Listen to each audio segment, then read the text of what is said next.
Hello எல்லோரும் எப்படி இருக்கீங்க? Very good morning everyone. நான் ஆல்ரெடி லாகின் பண்ணி உட்காந்துட்டேன். இன்றைக்கி கொஞ்சம் நிறைய கால்ஸ் இருக்குது. ஸோ அதனால் சீக்கிரமே சமையலை முடிச்சுட்டு ரெடியாகி உட்காந்தாச்சு வேலைக்கு. அதுக்கப்புறம் கிச்சனையும் க்ளீன் பண்ணிட்டேன். ஸோ இன்றைக்கி நம்ம வீட்டில் என்ன சமையல் அப்படின்னு பார்த்துடலாமா? ஸோ புழுங்கல் அரிசி சாதம், கஞ்சி வடித்த சாதம் அது வந்து எடுத்து வச்சுருக்கேன். பார்த்திங்கன்னா நான் அதில் துவரம் பருப்பு எப்போவுமே சாதம் வைக்கும்போது ஒரு 4 துவரம் பருப்பு போடுவேன். ஸோ சாதம் ரெடி. அப்புறம் ரொம்ப நாள் கழித்து நம்ம வீட்டில் வந்து புளிக்குழம்பு வச்சுருக்கேன். இந்த புளிக்குழம்பு ரெசிபி வந்து பார்த்திங்கன்னா எங்களோட நெய்பர் ஒருத்தங்க இருந்தாங்க தஞ்சாவூர்லேருந்து வந்து. ஸோ அவங்க சொல்கிறபடி அவங்க தான் எனக்கு இந்த குழம்பு வந்து சொல்லி கொடுத்தாங்க. ஸோ அவங்க மெத்தட் படி தான் வச்சுருக்கேன். ரொம்ப சூப்பராக இருக்கும்.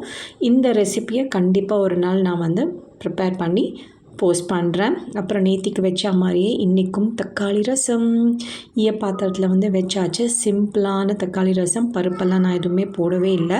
அதுக்கப்புறம் இன்றைக்கி வந்து வெண்டைக்காய் பொரியல் பண்ணியிருக்கோங்க. நல்ல ஃப்ரெஷ்ஷாக வெண்டைக்காய் கிடச்சிது. ஸோ நிறைய கடலைப்பருப்பு, உளுத்தம் பருப்பெல்லாம் தாளித்து போட்டு வெண்டைக்காய் பொரியல். அப்புறம் சக்கரவள்ளி கிழங்கு வந்து உப்பு போட்டு வேக வச்சு தோல் எடுத்துட்டு இந்த மாதிரி பீஸாக கட் பண்ணி வச்சுருக்கேன்.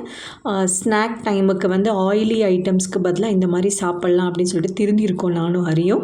அப்புறம் இன்றைக்கி வந்து நம்ம வீட்டில் ஃப்ரூட் என்னன்னு பார்த்தீங்கன்னா ட்ராகன் ஃப்ரூட்டு தான். ஸோ அதையும் வந்து சின்னதாக கட் பண்ணி வச்சாச்சு. ஸோ எல்லாமே ரெடி. இப்போ வந்து கம்ப்ளீட் ஃபோக்கஸ் ஆன் ஒர்க்கு தான். எல்லோரும் சாப்பிடுவாங்க. Meet you all soon. Thank you. Thanks for watching.